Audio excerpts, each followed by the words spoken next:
This is favourite fiction and non-fiction picture books, but hosted by Jennifer from Family Free Homeschool. Family Free Homeschool is a homeschool channel, but Jennifer's lots of fun, so I thought, well, she won't mind me doing it how I'm doing it, how I'm going to do it in a minute, because I bet everybody else is going to do it properly and actually show lots of different books. I want to do this book, The Cook and the King, it's called, by Julia Donaldson, the woman who wrote The Gruffalo. And I've read this book to the kids about 500 times. Oh, excuse you. Good boy. I've read this book about 500 times. It's out of the library. We've renewed it and renewed it and renewed it. If I do get the kids to let me take it back, we'll end up checking it out again. So I thought, why should you miss out on all the fun? I'm going to read it to you, how I'd read it to the kids. It's not very long, so don't freak out, because I have had to read this book so often, so you could say it's probably the kids' #1 picture book at the minute. If my glamorous assistant will let me, I'm hoping he won't start grumping. So, that's stuck on bed. We just lay him down. Here. Lay in one now.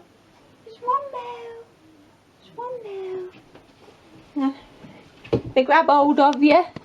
Use fingers, Fred. Is my glamorous assistant. Right, so this is a book.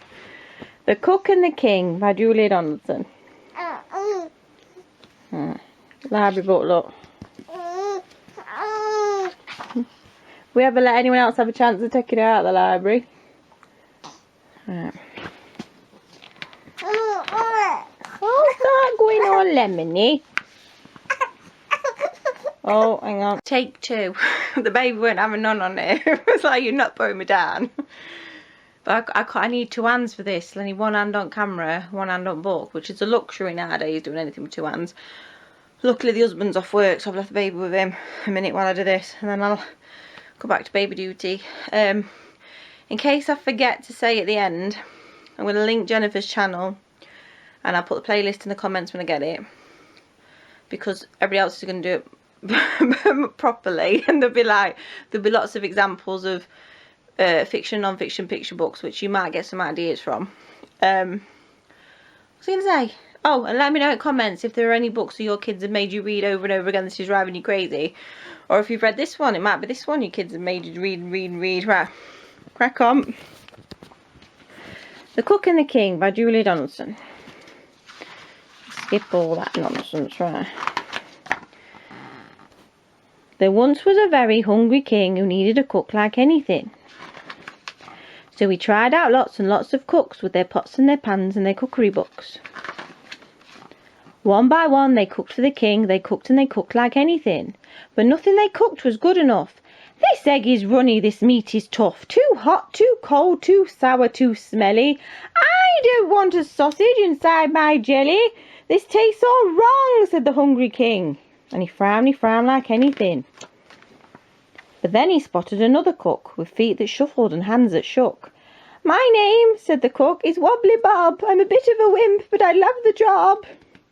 The king thought hard, then he scratched his head. I fancy some fish and chips, he said. Yes, fish and chips is my favourite dish, but first you will need to catch the fish. Help, said the cook, I'm feeling scared. I'd love to fish if only I dared, but a shark might land in the fishing net, or I might get my nice new apron wet. My knees are knocking, the cook declared. I'm scared, I'm terribly scared. I'll help you fish, said the hungry king. So he fished and he fished like anything. He caught some fish that were nice and big. Then he said to the cook, it's time to dig. Help, said the cook. I'm feeling scared. I'd love to dig if only I dared, but I'm scared of worms and I'm scared of ants. They might crawl into my nice new pants. My palms are sweating, the cook declared. I'm scared, I'm terribly scared. I'll help you dig, said the hungry king. So he dug and he dug like anything. Then he said to the cook as he licked his lips, chop these potatoes into chips. Help, said the cook. I'm feeling scared. I'd love to chop if only I dared, but knives are sharp and I might get hurt. I might get blood on my nice new shirt. My heart is thumping, the cook declared. I'm scared, I'm terribly scared. I'll help you chop, said the hungry king. So he chopped and he chopped like anything. Then he said to the cook who was standing by, out with a pan, it's time to fry. Help, said the cook, I'm feeling scared. I'd love to fry if only I dared, but oil could splutter and spit and splat. A drop might land on my nice new hat. Me teeth are rattling, the cook declared. I'm scared, I'm terribly scared. I'll help you fry, said the hungry king. So he fried like anything. Then he set the table and took a seat, and he said to the cook, it's time to eat. Good, said the cook. So the two men shared. What great cooking, the king declared. What well-chopped chips and what well-fried fish. All in all a delicious dish. This tastes just right, said the full-up king. And he smiled like anything. Congratulations, Wobbly Bob. You may be a wimp, but you've got the job. The end. There, I put you lot through it and all now. 600 times I've read this now.